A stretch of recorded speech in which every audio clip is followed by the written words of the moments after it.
कहानी शुरू होती है 13 साल के एक लड़के रेंशो से, जो पियानो बजाने में कमाल का होता है। लेकिन उसका पिता डोंग उससे कभी खुश नहीं होता। वो हमेशा चाहता था कि शॉन और ज्यादा प्रैक्टिस करे, क्योंकि बहुत जल्द उसे एक बड़े म्यूजिक कंपटीशन में हिस्सा लेना था। डोंग उस पर इतना प्रेशर डालता है कि उसे आराम करने की भी इजाजत नहीं होती। असल में डोंग खुद एक बड़ा म्यूजिक स्टार बनना चाहता था, लेकिन उसका सपना कभी पूरा नहीं हो पाया। इसलिए अब वो अपना सपना अपने बेटे के जरिए पूरा करना चाहता है। लेकिन सच्चाई ये है कि शॉन का सपना बिल्कुल अलग होता है। वो एक एस्ट्रोनॉमर बनना चाहता है और अंतरिक्ष के रहस्यों को समझना चाहता है। जैसे ही डोंग को इस बारे में पता चलता है, वो गुस्से में शॉन की छुपाई हुई मैगजीन फाड़ देता है। यहाँ तक कि क्लास में भी शॉन पढ़ाई पर ध्यान नहीं दे पाता। वो बार बार आसमान की तरफ देखता रहता है और सोचता है कि तारों के बीच सफर करना कैसा होगा। तभी टीचर उसे डांट देते हैं और जब वो अपनी दोस्त शेहा की मदद करता है तो उसे सजा भी मिलती है। ब्रेक के दौरान एस्ट्रोनॉमी क्लब का प्रेसिडेंट पॉल स्कूल के सामने स्पीच देता है और अनाउंस करता है कि नए स्टूडेंट्स के लिए रजिस्ट्रेशन शुरू हो चुके हैं। शॉन को पूरा यकीन होता है कि स्पेस में कहीं ना कहीं दूसरी जिंदगी मौजूद है, इसलिए वो दूसरे ग्रहों को एक्सप्लोर करने के लिए इस क्लब में शामिल होना चाहता है। लेकिन जब पॉल को शॉन की असली सोच का पता चलता है, तो वो उसे क्लब में शामिल करने से मना कर देता है और मौका उन स्टूडेंट्स को देना चाहता है जिन्हें इस विषय में उतनी दिलचस्पी भी नहीं है। दूसरी तरफ स्कूल में चलते हुए अचानक शॉन और उसका दोस्त यान और उसके बुली दोस्तों से घिर जाते हैं। यान शॉन को धमकी देता है कि अगर वो ये साबित नहीं कर पाया कि धरती के बाहर भी जीवन है, तो वो उसे बुरी तरह पीटेगा। शॉन के पास कोई ठोस सबूत नहीं होता, इसलिए बचने के लिए वो एक चाल चलता है और प्रोफेसर सॉन की तरफ बॉल फेंक देता है ताकि इल्जाम यान पर आ जाए। इसके बाद दोनों दोस्त वहां से भागने की कोशिश करते हैं, लेकिन यान उनका पीछा करने लगता है। बचने के लिए दोनों अलग अलग जगह छुप जाते हैं। छुपते हुए शॉन गलती से मिस लू की क्लास में पहुंच जाता है, जहां उसका सौतेला भाई मोमो पढ़ता है।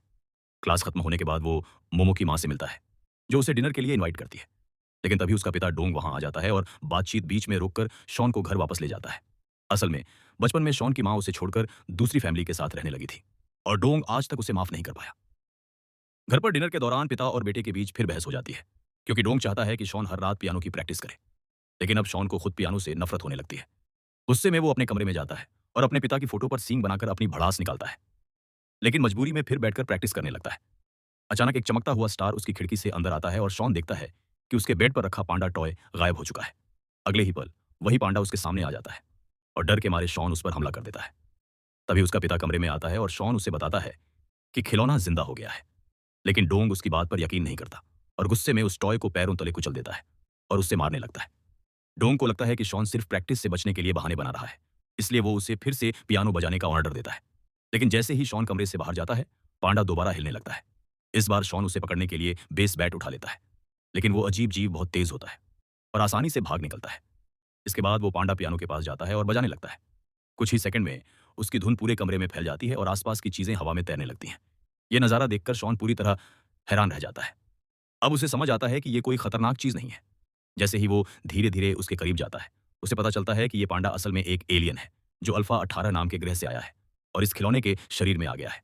ये जानकर शॉन बेहद खुश हो जाता है, क्योंकि आखिरकार उसका सपना सच हो गया था। उसे सच में एक एलियन मिल गया था। शॉन को पता चलता है कि ये एलियन किसी भी बेजान चीज में घुसकर ही अपना रूप ले सकता है, इसलिए वो अपना असली चेहरा नहीं दिखा सकता। लेकिन उसकी खास ताकत यह है कि वो कमाल का पियानो बजा सकता है, किसी भी भाषा में बात कर सकता है और उसके पास टेलीकिनेसिस की शक्ति भी है, जिससे वो चीजों को हवा में उड़ा सकता है। इसी ताकत का इस्तेमाल करके मोजार्ट शॉन की किताबों से एक पुल बनाता है, जो उसके कमरे की खिड़की से बाहर तक जाता है।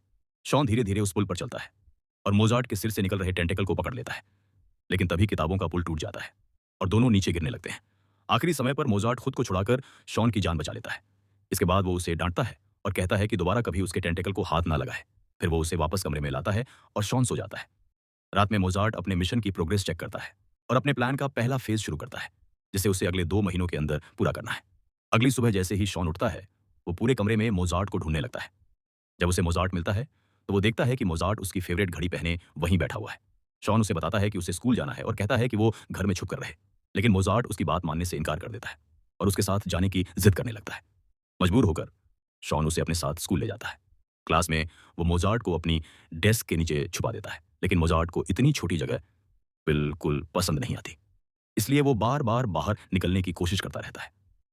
यह देखकर उसका दोस्त शेहा शक करने लगता है कि शॉन कुछ छुपा रहा है। ब्रेक के दौरान शेहा जिद करता है कि शॉन उसे सच बताए। जब शॉन को लगता है कि अब सच छुपाना मुश्किल है, तो वो उसे पांडा दिखा देता है, लेकिन मोजार्ट चुपचाप एक साधारण खिलौने जैसा बनने का नाटक करता है। यह देखकर शेहा गुस्सा हो जाता है और उसे लगता है कि शॉन उसका मजाक उड़ा रहा है। लेकिन तभी शॉन की इज्जत बचाने के लिए मोजार्ट अचानक खड़ा हो जाता है और बोलना शुरू कर देता है। यह देखकर शेहा पूरी तरह हैरान रह जाता है। फिर शॉन उसे बताता है कि ये एलियन इतना शानदार पियानो बजाता है कि उसने इसका नाम मोजार्ट रख दिया। अचानक यान शॉन के पास आता है और उससे दोस्ती करने का नाटक करता है।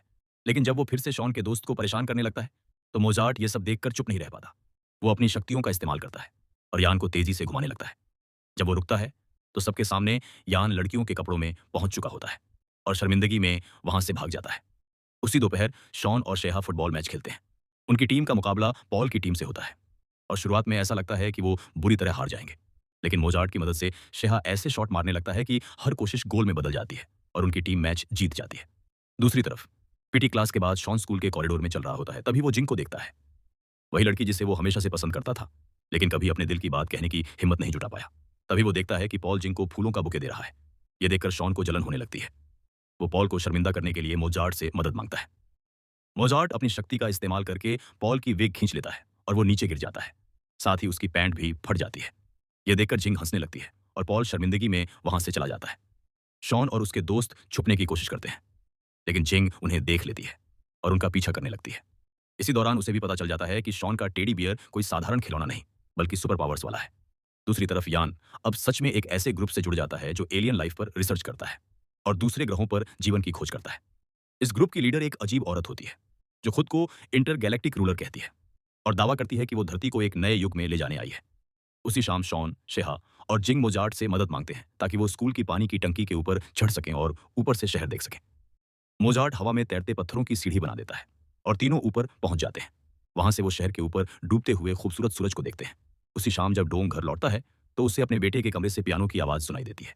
वो खिड़की खोलता है और इस बार शॉन को इतना खूबसूरत पियानो बजाते देखकर पूरी तरह हैरान रह जाता है। पहली बार उसे अपने बेटे पर गर्व महसूस होता है। उस पल डोंग खिड़की से शॉन को पियानो बजाते देख रहा होता है, लेकिन उसे जरा भी अंदाजा नहीं होता कि असल में पियानो मोजार्ट बजा रहा है, जो उसके ठीक बगल में बैठा हुआ है। रात में शॉन एस्ट्रोनॉमी की वीडियो देख रहा होता है। तभी मोजार्ट एक बार फिर अपने ग्रह के एलियंस से संपर्क करता है और रिपोर्ट देता है कि उसका मिशन सही दिशा में आगे बढ़ रहा है। असल में मोजार्ट का असली मकसद शॉन को एक एस्ट्रोनॉमर बनाना है, क्योंकि उसके ग्रह का भविष्य इसी से जुड़ा हुआ है। वो जानता है कि शॉन के सपने के रास्ते में सबसे बड़ी रुकावट उसका पिता डोंग है, जो उसे जबरदस्ती पियानिस्ट बनाना चाहता है। इसीलिए मोजार्ट एक खतरनाक फैसला लेता है। वो डोंग को रास्ते से हटाने का प्लान बनाता है। वीकेंड पर शॉन अपने पिता के साथ रिटायरमेंट होम में अपने दादाजी से मिलने जाता है। उसके बाद तीनों अपने गांव वाले घर की तरफ निकलते हैं, लेकिन जैसे ही वो वहां पहुंचते हैं, मोजार्ट चुपके से अपने प्लान को अंजाम देना शुरू कर देता है। वो बार बार डोंग को नुकसान पहुंचाने की कोशिश करता है, लेकिन हर बार डोंग किसी ना किसी तरह उस जाल से बच निकलता है, बिना ये समझे कि एक छोटा सा खिलौना उसे मारने की कोशिश कर रहा है। लेकिन मोजार्ट हार नहीं मानता। एक बार जब वो डोंग को किचन में अकेला देखता है, तो पीछे से चाकू लेकर उस पर हमला करने की कोशिश करता है। तभी शॉन वहां पहुंच जाता है और समय रहते चाकू पकड़ लेता है, जिससे उसके पिता की जान बच जाती है। अब शॉन को एहसास हो जाता है कि कुछ बहुत गलत हो रहा है। वो तुरंत मोजार्ट को बाथरूम में बांध देता है और उससे सच जानने की कोशिश करता है कि उसने ऐसा क्यों किया। जब शॉन उससे सवाल करता है, तो मोजार्ट आखिरकार सच बताने के लिए तैयार हो जाता है। जब शॉन पूछता है कि उसने उसके पिता पर हमला क्यों किया, तो मोजार्ट कहता है कि वो सिर्फ उसकी रक्षा करना चाहता था। लेकिन गुस्से में शॉन साफ साफ कह देता है कि वो दोबारा कभी ऐसा ना करे। सोमवार को एक नई परेशानी खड़ी हो जाती है। यान का पिता स्कूल आता है, क्योंकि यान पूरे वीकेंड घर वापस नहीं लौटा था। जांच के दौरान पता चलता है कि वो गैलेक्टिक अलायंस यूनिवर्सिटी नाम के एक अजीब ग्रुप की मीटिंग्स में जा रहा था। ये सुनकर उसका पिता खुद को बहुत दोषी महसूस करता है, क्योंकि जब यान सिर्फ 4 साल का था, तब उसकी मां की एक हादसे में मौत हो गई थी। लेकिन सच बताने की बजाय उसके पिता ने उससे झूठ बोला था कि उसकी मां किसी दूसरे ग्रह पर रहने चली गई है, और तभी से यान उसे खोजने के जुनून में डूब गया। ये सब जानने के बाद शॉन को यान पर तरस आने लगता है। वो अपने दोस्तों शेहा और जिंग से कहता है कि उन्हें उसकी मदद करनी चाहिए, लेकिन यान को मनाना आसान नहीं होता, क्योंकि उसे पूरा यकीन है कि उसकी मां एक दिन उसे लेने जरूर वापस आएगी। आखिरकार शॉन एक प्लान बनाता है और मोजार्ट की मदद लेता है। मोजार्ट उड़कर यान के पास जाता है और उससे कहता है कि उसकी मां एक जरूरी मिशन पर है और जैसे ही उसका काम पूरा होगा, वो उसे लेने वापस आ जाएगी। यान मोजार्ट की बातों पर यकीन कर लेता है और नीचे आने के लिए मान जाता है, लेकिन नीचे आते वक्त उसका पैर फिसल जाता है और वो गिरने लगता है। तभी मोजार्ट तेजी से उसे बचा लेता है और सुरक्षित जमीन पर ले आता है। लेकिन यहाँ कहानी में बड़ा ट्विस्ट आता है। मोजार्ट और उसके दोस्तों को इस बात का अंदाजा नहीं होता कि गैलेक्टिक अलायंस यूनिवर्सिटी के 2 लोग उन्हें चुपके से रिकॉर्ड कर रहे थे। अब उनके पास एलियन के अस्तित्व का सबूत आ चुका था और वो इस वीडियो का इस्तेमाल करने वाले थे। उसी समय यान का पिता भी वहां पहुंच जाता है और अपने बेटे को सुरक्षित देखकर राहत महसूस करता है। दूसरी तरफ वो दोनों लोग जल्दी से जाकर अपनी लीडर को वीडियो दिखाते हैं और वो तुरंत उस एलियन को पकड़ने का आदेश दे देती है। अगली सुबह शॉन के घर उसका म्यूजिक टीचर आता है। अब इस बार शॉन को अकेले पियानो बजाना पड़ता है, क्योंकि मोजार्ट उसकी मदद नहीं कर सकता था और उसने पूरे हफ्ते प्रैक्टिस भी नहीं की थी। इसी वजह से जब उसका म्यूजिक टीचर आता है, तो शॉन बहुत खराब परफॉर्म करता है और टीचर गुस्से में वहां से चला जाता है। ये देखकर उसका पिता डोंग पूछता है कि आखिर हुआ क्या, और यहीं पहली बार शॉन खुलकर उसका सामना करता है। शॉन साफ साफ कह देता है कि वो म्यूजिशियन नहीं बनना चाहता, चाहे उसका पिता उसे हर दिन कितना भी पियानो बजाने के लिए मजबूर करे। जब डोंग को एहसास होता है कि ये सच में उसके बेटे का सपना नहीं है, तो वो एक डील करता है। अगर शॉन म्यूजिक चैंपियनशिप के फाइनल तक पहुंच गया तो फिर उसे कभी पियानो नहीं बजाना पड़ेगा। इस लक्ष्य को हासिल करने के लिए मोजार्ट एक नया तरीका अपनाता है। वो शॉन को सुबह 5 बजे जगाता है और उसे रेलवे स्टेशन ले जाता है। वहां वो उसकी आंखें बंद करवाता है और उसके मुंह में एक अजीब सा ऑरेंज बॉल रख देता है। इसके बाद शॉन की सुनने की क्षमता बेहद तेज हो जाती है। अब वो बहुत दूर की आवाजें भी सुन सकता है। शॉन पूरे शहर में घूमते हुए हर छोटी बड़ी आवाज को महसूस करने लगता है। जब वो घर लौटकर पियानो बजाता है तो पहली बार वो अपनी ही धुन की खूबसूरती को समझ पाता है और उसका टैलेंट पहले से भी ज्यादा मजबूत हो जाता है। जल्द ही वो स्टेज पर परफॉर्म करता है और जज उसकी प्रतिभा देखकर हैरान रह जाते हैं। उन्हें साफ दिखाई देता है कि शॉन सिर्फ पियानो नहीं बजा रहा, बल्कि दिल से म्यूजिक को महसूस कर रहा है।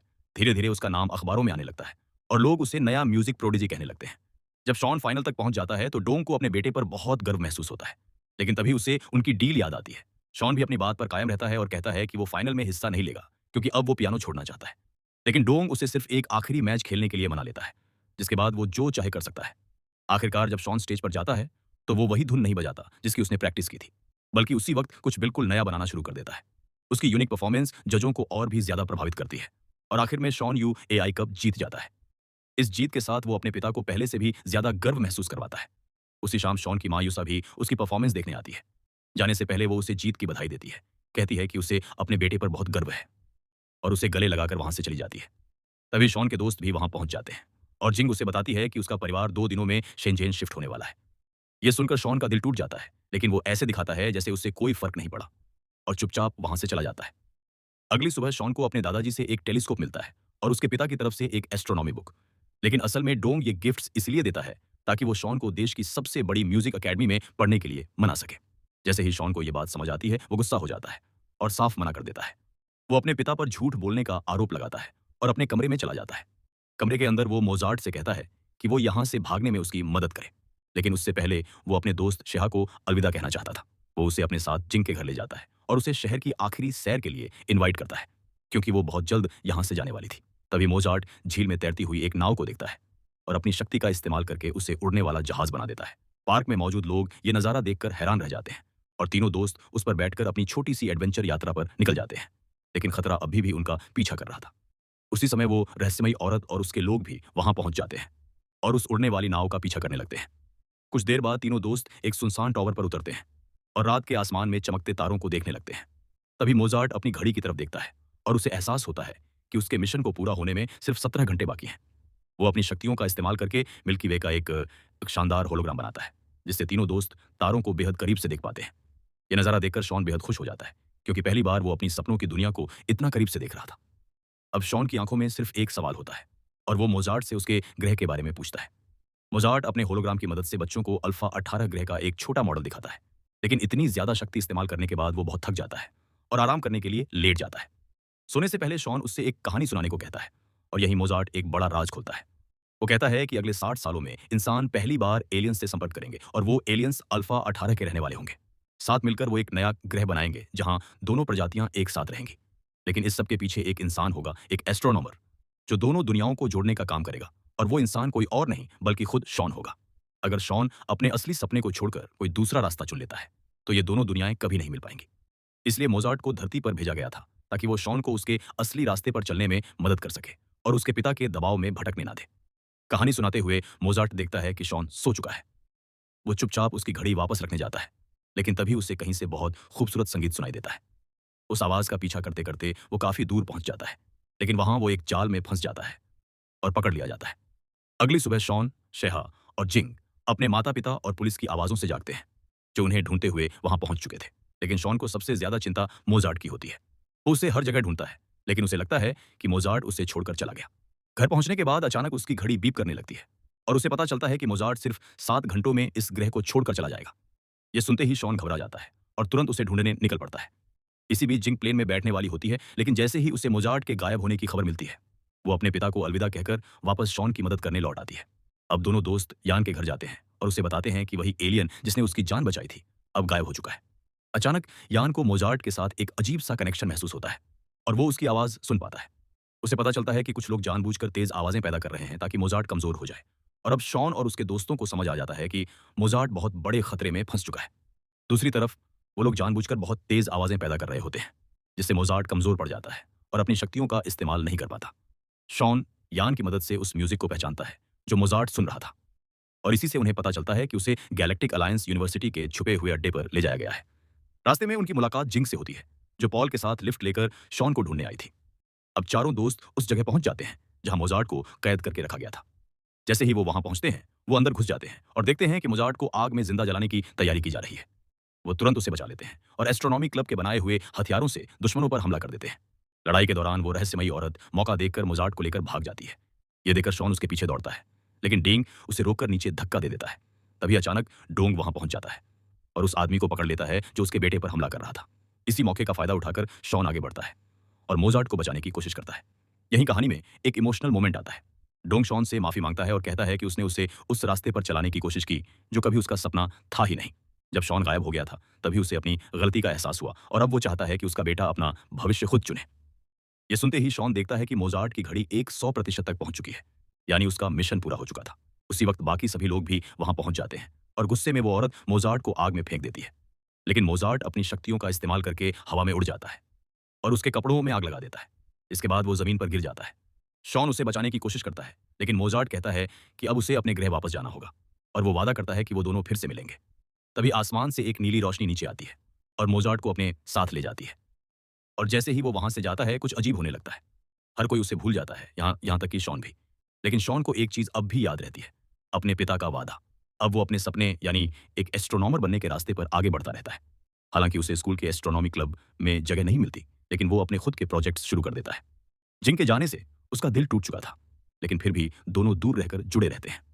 दूसरी तरफ वो रहस्यमयी औरत और उसके साथी आखिरकार पकड़े जाते हैं और उन्हें मानसिक अस्पताल भेज दिया जाता है। लेकिन कहानी यहीं खत्म नहीं होती।